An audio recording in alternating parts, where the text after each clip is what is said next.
everyone, welcome back to my channel. I'm Amanda. I'm going to go over the DCP or the Distant College program.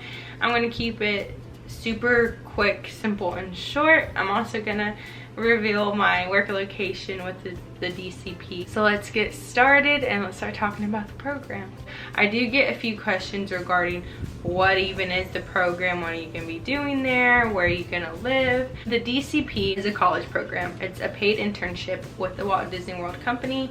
Pre-COVID, you would get to choose if you wanted to be stationed in California or Florida. You work for the company at the parks or on Disney properties. You get free access to the parks, you get discounted merch, food, tickets, all of the above. You get amazing perks. You also get college credit if your school allows it. So they do offer certain classes there at the university. If your school aligns with them, you would be able to get college credit. So that's also a great part in it. That's basically it. It's a paid internship. You work with the Walt Disney Company, and in return you get all these perks and you are able to transfer credits. So I found out about the DCP through my older sister.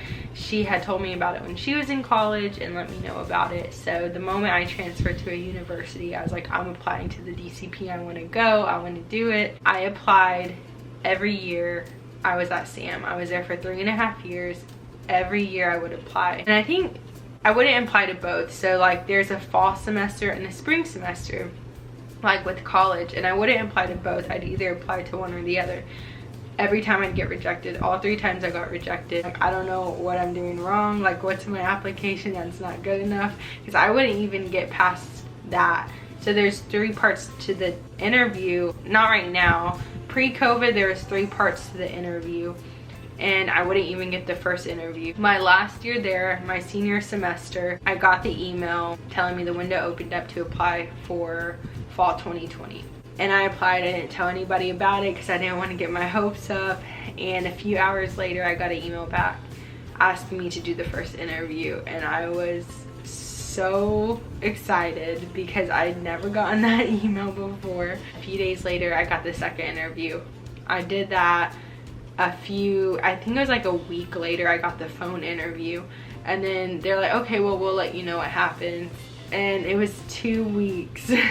They had me waiting. I was at work and I got the email notification on my Apple Watch, and it was like, congratulations, and I was freaking out. I don't know who was bagging for me, and I was like, oh my god, I got accepted, and I was freaking out. I was ready to go clock out and go tell Jesse about it. It was so exciting. Mind you, this is literally right before COVID hits. So I graduate a month before I'm supposed to move out to Florida.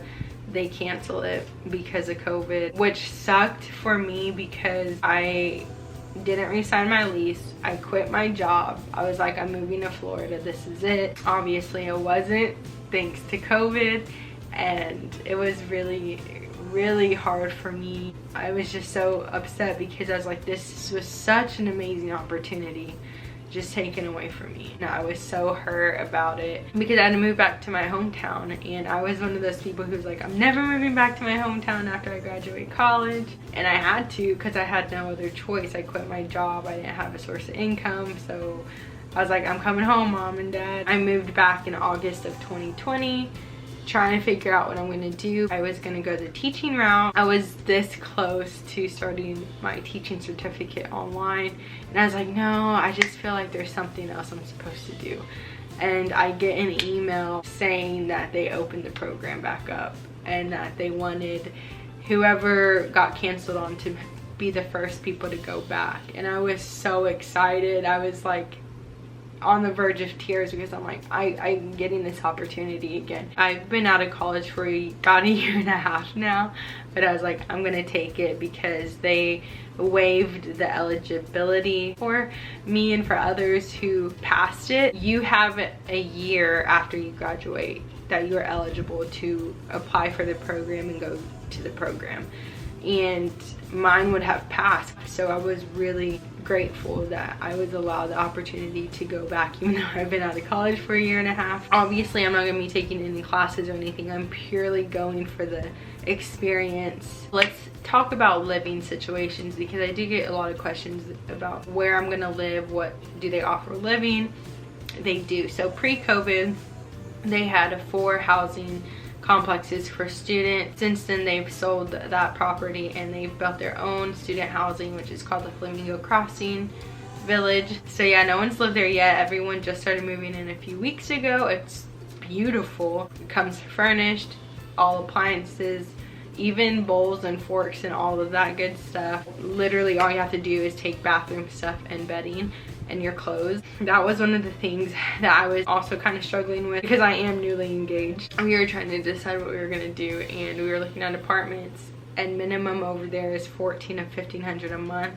That's on a yearly lease, so had we cut it down to a 16-month lease, it shot up to $1,800 a month. We'd literally be living paycheck to paycheck, and with the wedding coming up, I didn't want to do that. This is the cheaper option for us, and compared to housing that I've done here in Texas, it's not that bad. They offer that. You don't have to do it, but if you do it, they take rent out of your check each week, so you don't see the money, so that's another plus, I guess. They also have, if you decide to take your car, you have to get a parking decal to park there. Duh, I forgot the whole reason I'm making this video was because of my location reveal. So I'll be working in Epcot.